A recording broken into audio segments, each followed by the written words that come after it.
وہ دیکھ کب سے تیرے دونوں پتر نے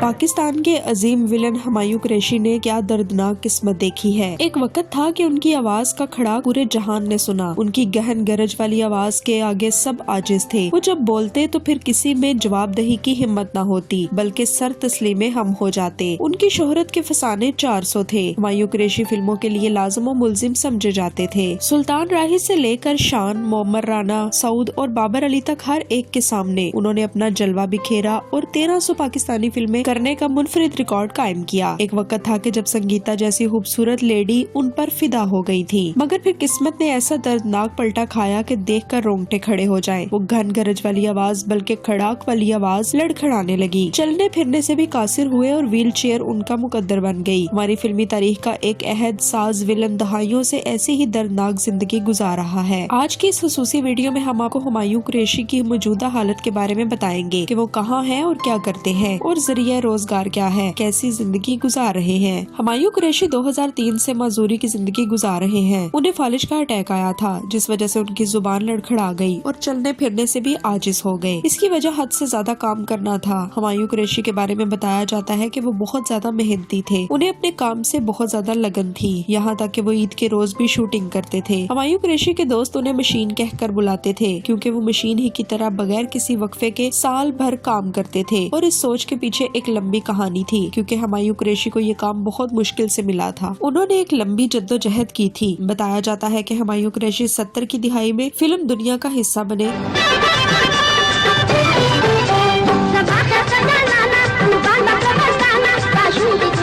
ان کا قد کاٹ، بولنے کا انداز، سب کچھ ولن کے لیے عین موضوع تھا، لیکن انہیں اپنی جگہ بنانے کے لیے 20 سال کا عرصہ لگا۔ اس وقت افضال احمد، الیاس کشمیری اور مصطفیٰ قریشی جیسے اداکار پردہ اسکرین پر قبضہ کیے ہوئے تھے۔ ہمایوں قریشی نے 20 سال کے عرصے میں سینکڑوں فلموں میں کام کیا، لیکن انہیں اصل شہرت 90 کی دہائی میں ملی۔ 1979 میں مجر، 90 میں سیری، 91 میں کالے چور جیسی میگا ہٹ فلموں میں سلطان راہی کے مد مقابل ولن آئے، جس نے انہیں شہرت کی بلندیوں تک پہنچا دیا، اور پھر ان کے معذور ہونے تک 13 سالوں میں انہوں نے بے تحاشا کام کیا اور بے مثل مصروفیات دیکھی۔ وہ ایک ہی دن میں درجنوں فلموں کی شوٹنگ میں حصہ لیا کرتے تھے۔ اس وقت شان بھی فلموں میں قدم رکھ چکے تھے، اور سلطان راہی کی وفات کے بعد تو شان اور معمر رانا ہی سب سے بڑے ہیرو بن گئے۔ افضال احمد، الیاس کشمیری، ادیب اور مصطفیٰ قریشی سب پرد سے پردہ چلے گئے، اور بس ہر طرف ہمایوں قریشی ہی کا نام بولتا تھا۔ ہمایوں قریشی ہمیشہ سوچتے تھے کہ انہیں بڑی مشکل سے یہ کام ملا ہے، لہٰذا انہیں دن رات محنت کرنی چاہیے۔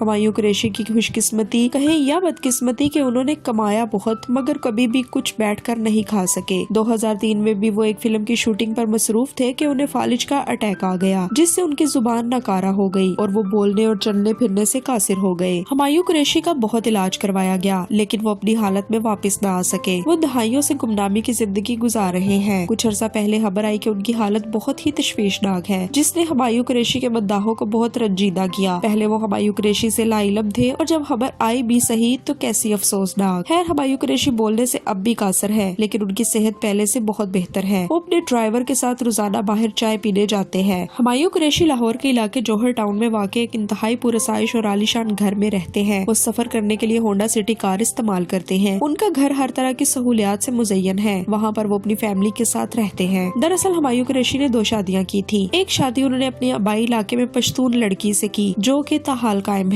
اپنے کلچر کے مطابق ان کی بیگم کبھی میڈیا پر نہیں آئی اور ان کے بارے میں کوئی نہیں جانتا۔ وہ پردہ کی بہت ہی پابند ہے۔ جبکہ دوسری شادی ہمایوں قریشی نے اداکارہ سنگیتا سے کی تھی۔ سنگیتا معروف اداکار اور ہدایت کار بھی ہیں۔ یہ شادی ایک حادثہ ہی تھی۔ ہمایوں قریشی اور سنگیتا دونوں ایک فلم کی شوٹنگ کے لیے مری میں موجود تھے کہ دونوں میں قربت بڑھ گئی۔ دونوں کی دوستی تو پہلے سے ہی تھی، لیکن اب محبت بھی ہو گئی۔ مری سے واپس آنے کے بعد دونوں نے شادی کا فیصلہ کیا۔ اس شادی کے لیے دونوں کی فیملیز نے مخالفت کی، لیکن چونکہ دونوں نے ایک دوسرے سے محبت کی تھی، لہٰذا پورا کرنے کا بھی اقرار کر چکے تھے، اس لیے کوئی بھی دھوکہ نہیں دینا چاہتا تھا۔ دونوں نے اپنی محبت کو نکاح کا روپ دیا تاکہ ایک پاک صاف رشتہ آگے بڑھایا جا سکے۔ دونوں نے بڑے چاہوں سے یہ شادی کی، لیکن بدقسمتی سے یہ شادی قائم نہ رہ سکی اور کچھ عرصہ بعد دونوں میں طلاق ہو گئی۔ ہمایوں قریشی کی زندگی کو 2 طرح سے دیکھا جا سکتا ہے۔ ایک طرف انہیں فالج کا اٹیک ہوا، جو کہ بہت ہی دردناک ہے، لیکن دوسری طرف اس سے وہ اللہ تعالیٰ کے بہت قریب ہو گئے۔ ہمایوں قریشی کو زندگی کا ایک دوسرا پہلو بھی دیکھنے کو ملا۔ انہیں احساس ہوا کہ